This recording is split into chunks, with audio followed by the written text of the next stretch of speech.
Om Namo Bhagavate Vasudevaya.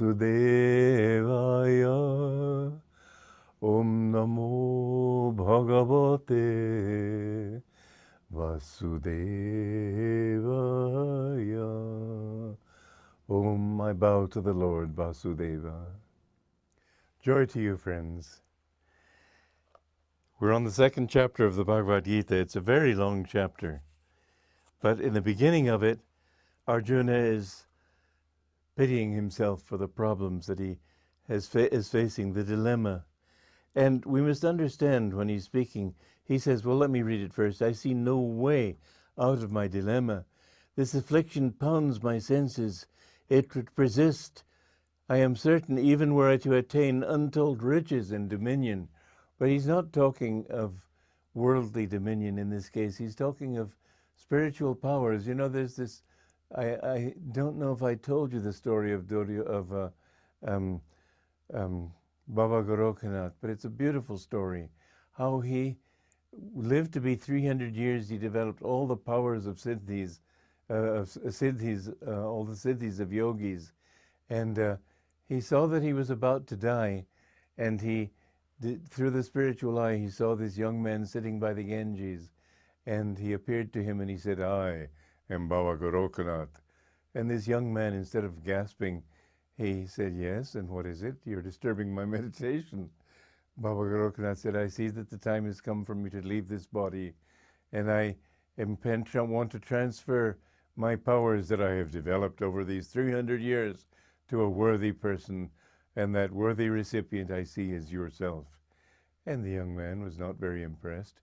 But he took these 8 pellets, and he said, are these mine to do with as I wish? Yes, they are yours now. He cast them into the river. And Baba Gorokanath said, what have you done?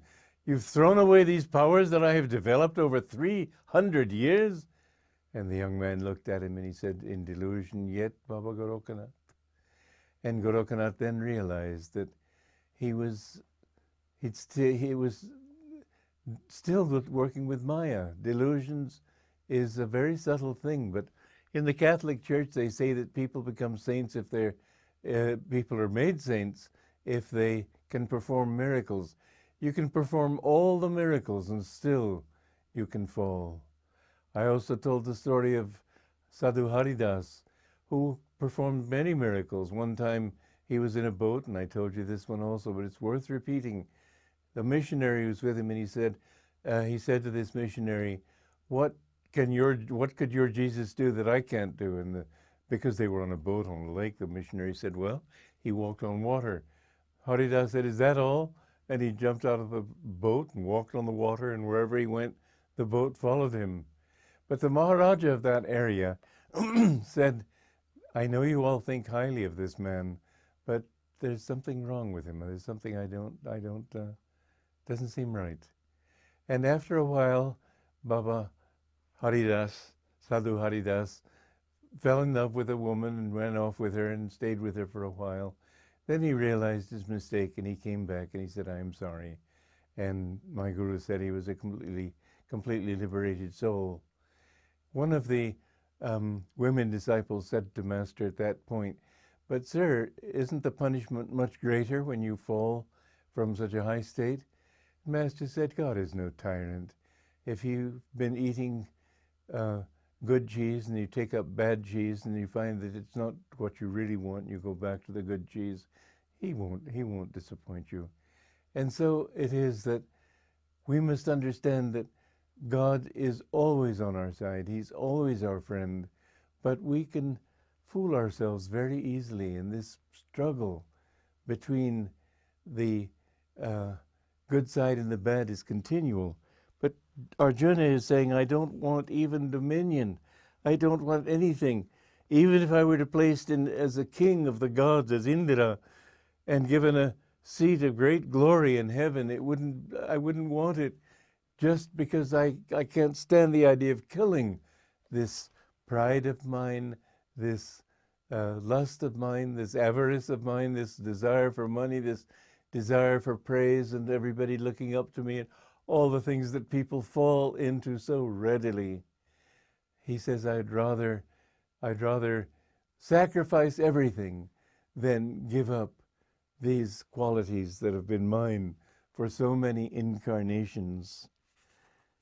And then Sanjaya said to Dhritarashtra, having thus addressed Hrishikesha, Krishna, Kudakesha Parantapa Arjuna, declared further to Govinda, Krishna, I will not fight. Thereupon he fell silent. How many times this happens, that the devotee, right on the cusp of getting into it, says, no, I'm not going to do it. Sometimes you need to honor that. I had a period of rebellion that way in meditation, where I just didn't want to meditate and I didn't want to feel peace. I was afraid of it. And my guru said, the mind is like a donkey. If you beat it, it may just stand firm. And the more you beat it, the more it stands firm. So let it stand there for a while, then let it go on. But don't react when it stops. Don't react when you feel this determination not to fight. Just say, okay, this is one of the moods that the devotee goes through, one of the moods the mind goes through. I'll just wait. I won't move. I won't change my allegiances. I will just wait. And it will start moving again in time. So then, O Bharata, Dhritarashtra, to him who placed between the two armies sat in lamentation, the Lord of the senses, Krishna, as if smiling, spoke the following words. Now there's a wonderful footnote here. Paramahansa Yogananda said the devotee, casting himself at the feet of God, despite his own spiritual discouragement, pleases God very much for his complete surrender to divine wisdom. Indeed, it is a sign of God's great pleasure when the devotee at this point on the spiritual, when the devotee at this point on the spiritual path perceives or feels the divine smile within him.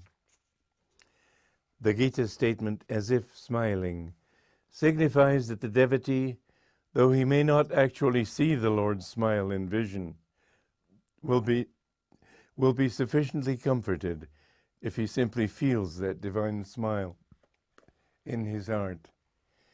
Now the point is that when the devotee can reach that level where he feels God's smile, when he feels that God is with him, it takes some advancement. You have to really have worked hard on the path to reach that point. This whole passage in the Gita is very condensed. It condenses many years of struggle, many lifetimes of struggle.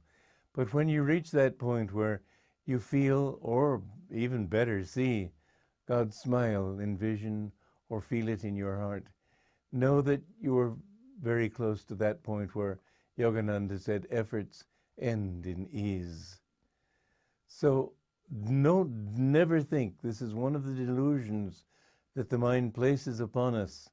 When we err, when we are weak, when we feel failing or faltering, always know that God is on your side. Always say, God, I know you are with me, even if I don't feel you are. But when you reach the point where you feel his satisfaction, his smile in your heart, this is a wonderful state to be in. From then on, the path becomes much easier, and the struggle becomes much less intense. You know then that bliss is what you really want, and that everything else is to be eschewed like poison. Joy to you.